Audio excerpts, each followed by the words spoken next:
Hello dear students, welcome to Assam Board Academy. আজি আমি matric question paper social ছায়েন্সৰ 2023 question পেপাৰটো আনিছোঁ আৰু এই ভিডিঅ'টোত তোমালোকে 45 টাইম চিকিউ পাবা উইথ এনচাৰ। চ' তোমালোক কুৱেশ্যন চোৱা। ফাৰ্ষ্ট কুৱেশ্যন আমাক দিয়া আছে, তলত দিয়া প্ৰশ্নবোৰৰ শুদ্ধ উত্তৰটো বাছি উলিওৱা। কুৱেশ্যন 1, কোনজন ব্ৰিটিছ ভাইচৰয়ৰ শাসনকালত বংগ বিভাজন সংঘটিত হৈছিল? চ' ইয়াৰ কাৰেক্ট অপশ্যন হ'ব এ, লৰ্ড কাৰ্জনৰ শাসনকালত। কুৱেশ্যন নাম্বাৰ 2, এলাহাবাদ সন্ধি কাৰ কাৰ মাজত স্বাক্ষৰিত হৈছিল? চ' ইয়াৰ কাৰেক্ট অপশ্যন হ'ব চি, শ্বাহ আলম আৰু ৰবাৰ্ট ক্লাইভৰ মাজত। নেক্সট কুৱেশ্যন 3, ৰাওলাট আইন প্ৰণয়ন কৰা হৈছিল কেতিয়া? চ' ইয়াৰ কাৰেক্ট এনচাৰ হ'ব অপশ্যন হ'ব ডি, 1919 চনত। কুৱেশ্যন নাম্বাৰ 4, 1861 চনৰ জয়ন্তীয়া বিদ্ৰোহৰ নেতৃত্ব দিছিল কোনে দিছিল? চ' ইয়াৰ কাৰেক্ট অপশ্যন হ'ব চি, উকিয়াং নংবাই। কুৱেশ্যন নাম্বাৰ 5, উত্তৰ পূব ভাৰতৰ আটাইতকৈ পুৰণি আৰু প্ৰথমখন ৰাজহুৱা বিশ্ববিদ্যালয় হ'ল? চ' ইয়াৰ কাৰেক্ট অপশ্যন হ'ব চি, গুৱাহাটী ইউনিভাৰ্চিটি অৰ্থাৎ গুৱাহাটী বিশ্ববিদ্যালয়। কুৱেশ্যন নাম্বাৰ 6 চোৱা, তামিলনাডুৰ চৰকাৰী স্বীকৃতিপ্ৰাপ্ত ধ্ৰুপদী নৃত্যবিধ হ'ল? ইয়াৰ কাৰেক্ট অপশ্যন নেক্সট পেজত আছে, তোমালোক চোৱা, অপশ্যন ডি, ভাৰত নাট্যম। এবাৰ নেক্সট কুৱেশ্যন 7, তলৰ কোনটো প্ৰাথমিক বৃত্তি নহয়? চ' ইয়াৰ কাৰেক্ট অপশ্যন হ'ব চি, শিল্প উৎপাদন প্ৰক্ৰিয়া। এবাৰ নেক্সট কুৱেশ্যন নাম্বাৰ 8, তলৰ কোনটো সম্পদৰ ক্ষেত্ৰত প্ৰযোজ্য নহয়? ইয়াৰ কাৰেক্ট অপশ্যন হ'ব এ, হস্তান্তৰ কৰিব নোৱাৰি। এবাৰ নেক্সট কুৱেশ্যন 9, বায়ুমণ্ডলত কাৰ্বন ডাই অক্সাইড গেছৰ পৰিমাণ কিমান? চ' ইয়াৰ কাৰেক্ট অপশ্যন হ'ব বি, 0.035%। এইবাৰ নেক্সট কুৱেশ্যন 10, তলত দিয়া বায়ুমণ্ডলৰ গেছবোৰৰ কোনটোৱে এচিড বৰষুণৰ সৃষ্টি কৰে? চ' এচিড বৰষুণৰ সৃষ্টি কৰে কোনবিধ গেছে? Option D is correct, sulphur dioxide. এইবাৰ কুৱেশ্যন নাম্বাৰ 2ৰ প্ৰথম কুৱেশ্যনটি আমাক দিয়া আছে কি, 2011 চনৰ ভাৰতৰ লোকপিয়লৰ তথ্য মতে ভাৰতৰ মুঠ জনসংখ্যাৰ কিমান শতাংশ লোক অসমত বসবাস কৰে বা বাস কৰে? চ' অপশ্যন 4টা আছে, তাৰ ভিতৰত চি ইজ কাৰেক্ট, 2.60%। এবাৰ নেক্সট কুৱেশ্যন 2, অসমলৈ ঘটা প্ৰথমটো জনস্ৰোত আছিল? চ' ইয়াৰ কাৰেক্ট অপশ্যন হ'ব এ, অষ্ট্ৰিক জনগোষ্ঠীৰ লোকসকল।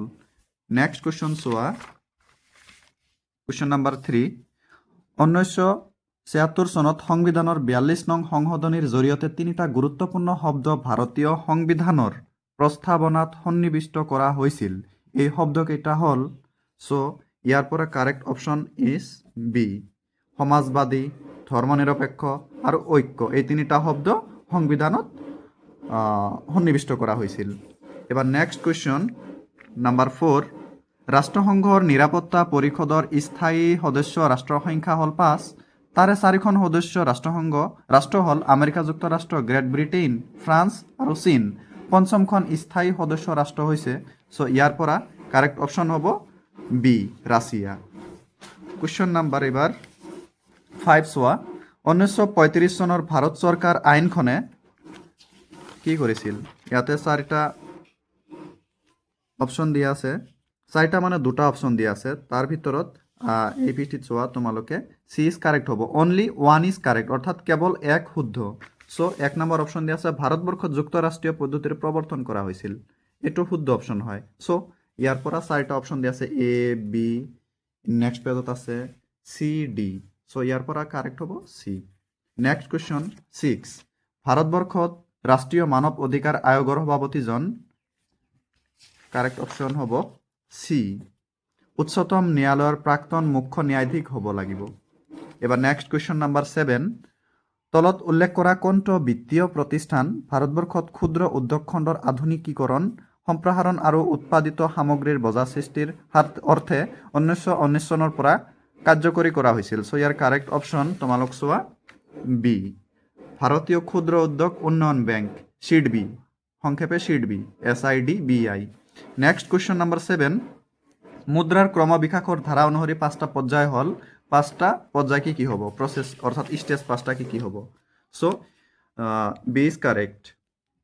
এক নম্বৰ বিনিময় প্ৰথা, তাৰ পাছত জন্তুৰ মান, তাৰ পাছত আছে অনুমুদ্ৰিত ধাতুমান, ধাতু মুদ্ৰা, কাগজী মুদ্ৰা।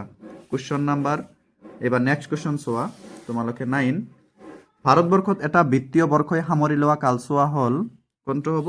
ইয়াৰ পৰা ডি ইজ কাৰেক্ট। 1 এপ্ৰিলৰ পৰা 31 মাৰ্চলৈ। এইবাৰ কুৱেশ্যন নাম্বাৰ 10 তোমালোক চোৱা, তলৰ বিকল্পবোৰৰ পৰা পঞ্চবাৰ্ষিক পৰিকল্পনাৰ কালচোৱাত ভাৰতীয় অৰ্থনীতিৰ প্ৰধান লক্ষ্যসমূহ চিনাক্ত কৰা। চ' ইয়াৰ পৰা কাৰেক্ট অপশ্যন হ'ব চি। চিত দিয়া আছে 1 2 3 4, এই চাৰিও টাইপৰ 1 2 3 4 চাৰিওটা অপশ্যন পৰে। 1 দিয়া আছে আৰ্থসামাজিক আৰু আঞ্চলিক বৈষম্য দূৰ কৰা, এইটোও হয়। 2 দিয়া আছে আত্মনিৰ্ভৰশীলতা অৰ্জন, এইটোও হয়। 3 দিয়া আছে অৰ্থনৈতিক উন্নয়নৰ হাৰ খৰতকীয়া কৰা, এইটোও হয়। 4 নম্বৰ হ'ব দৰিদ্ৰতা নিৰ্মূল কৰা, এইটোও হয়। চ' ইয়াৰ পৰা চাৰিওটা যিহেতু হয়, চ' চাৰিওটা আছে C number. So' C is correct option. Next তলত দিয়া প্ৰশ্নসমূহৰ চমুকৈ উত্তৰ দিয়া।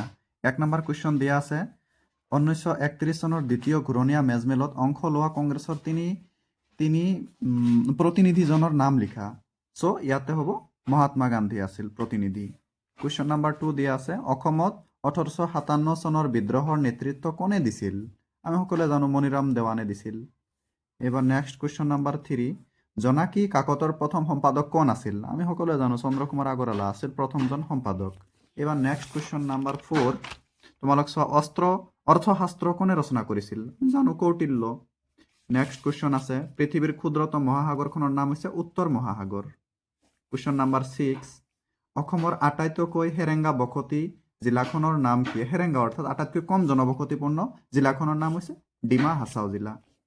নেক্সট কুৱেশ্যন 7, অসমৰ কোনবিধ সূতা সোণালী সূতা ৰূপে পৃথিৱী বিখ্যাত? আমি জানো মুগা সূতা সোণালী সূতা ৰূপে পৃথিৱী বিখ্যাত। নেক্সট কুৱেশ্যন, ভাৰতবৰ্ষত সংবিধান প্ৰস্তুতকৰণৰ বাবে গঠন হোৱা সংবিধান সভাৰ প্ৰথমখন বৈঠকত কোনে সভাপতিত্ব কৰিছিল? ডক্টৰ সচ্চিদানন্দ সিনহাই। কুৱেশ্যন নাম্বাৰ 9, চলিত আমানত কাক বোলে? ইয়াৰ এনচাৰটো তোমালোক চোৱা, আমি এক্সট্ৰাকৈ লিখি লৈছোঁ যে চলিত আমানত কাক বোলে? যি আমানতত জমাকাৰী যিকোনো সময়ত ধন জমা বা উত্তোলন কৰিব পাৰে তাকেই চলিত আমানত বোলে। নেক্সট কুৱেশ্যন 10, নীতি আয়োগৰ অধ্যক্ষ কোন? ভাৰতৰ প্ৰধানমন্ত্ৰী। এবাৰ কুৱেশ্যন নাম্বাৰ 4, বন্ধনীৰ ভিতৰত দিয়া বিকল্পবোৰৰ পৰা শুদ্ধ উত্তৰটো বাছি খালী ঠাই পূৰ কৰা, অৰ্থাৎ খালী ঠাই দিয়া আছে 10টা। তাৰে 1 নম্বৰ খালী ঠাই আছে পূৰ্ণ স্বৰাজৰ দাবী উত্থাপন হৈছিল কংগ্ৰেছৰ লাহোৰ অধিৱেশনত হ'ব। এইটো হ'ব লাহোৰ হ'ব লাহোৰ অধিৱেশনত। Next question number 2, Phulaguri Dhawa বিদ্ৰোহত ৰাইজৰ হাতত নিহত হোৱা ইংৰাজ বিষয়াজন আছিল লেফটেনেণ্ট ছিংগাৰ। খালী ঠাইত হ'ব লেফটেনেণ্ট ছিংগাৰ হ'ব। এইবাৰ নেক্সট কুৱেশ্যন আছে আন্তঃৰাষ্ট্ৰীয় যোগ দিৱস কোন তাৰিখে পালন কৰা হয়? 21 জুন তাৰিখে আন্তঃৰাষ্ট্ৰীয় যোগ দিৱস পালন কৰা হয়, 21 জুন হ'ব। এবাৰ কুৱেশ্যন নাম্বাৰ 4, বিশ্ব পৰিৱেশ দিৱস আমি সকলোৱে জানো 5 জুন তাৰিখে পালন কৰা হয় বিশ্ব পৰিৱেশ দিৱস। এবাৰ কুৱেশ্যন নাম্বাৰ 5, উত্তৰ আমেৰিকা আৰু দক্ষিণ আমেৰিকাৰ মাজত সীমা নিৰ্ধাৰণ কৰিছে পানামা খালে। ইয়াত খালী ঠাইত হ'ব পানামা খাল। এবাৰ কুৱেশ্যন নাম্বাৰ 6, অসমৰ মুঠ মাটিকালি ৭৮,৪৩৮ বৰ্গ কিলোমিটাৰ হ'ব। এবাৰ কুৱেশ্যন নাম্বাৰ 7, 1945 চনৰ অক্টোবৰৰ 24 তাৰিখে হ'ব। ইয়াতে এইটো হ'ব 24 তাৰিখে ৰাষ্ট্ৰসংঘৰ জন্ম হৈছিল। মষ্ট ৰিপিটেড কুৱেশ্যন হয়, এইটো ইম্পৰ্টেণ্ট হয় বহুত। এইবাৰ কুৱেশ্যন নাম্বাৰ 7, মুদ্ৰাৰ এটা বৈশিষ্ট্য নহয়। কোনটো মুদ্ৰাৰ বৈশিষ্ট্য নহয়? ইয়াতে হ'ব সহজে নষ্ট হ'ব পৰা গুণ। মুদ্ৰাৰ এটা বৈশিষ্ট্য নহয়, এইটো হ'ব সহজে নষ্ট হ'ব পৰা গুণ। এইবাৰ নেক্সট কুৱেশ্যন নাম্বাৰ 9, ভাৰতবৰ্ষত প্ৰথম পঞ্চবাৰ্ষিক পৰিকল্পনাৰ সূচনা হৈছিল 1951 চনত। খালী ঠাইত হ'ব 1951 চন। এবাৰ কুৱেশ্যন নাম্বাৰ 10, যি প্ৰক্ৰিয়াত অৰ্থনৈতিক উন্নয়নৰ সুফলবোৰ সমাজৰ প্ৰতিটো শ্ৰেণীৰ লোকলৈ সুনিশ্চিত কৰা হয় সেই প্ৰক্ৰিয়া কি বুলি কোৱা হয়? বিত্তীয় অন্তৰ্ভুক্তিকৰণ বুলি কোৱা হয়। খালী ঠাইত হ'ব বিত্তীয় অন্তৰ্ভুক্তিকৰণ। এইবাৰ কুৱেশ্যন নাম্বাৰ 5 দিয়া আছে তলত দিয়াবোৰ শুদ্ধ নে অশুদ্ধ লিখা। শুদ্ধ ট্ৰু ফলছ উলিয়াব লাগে।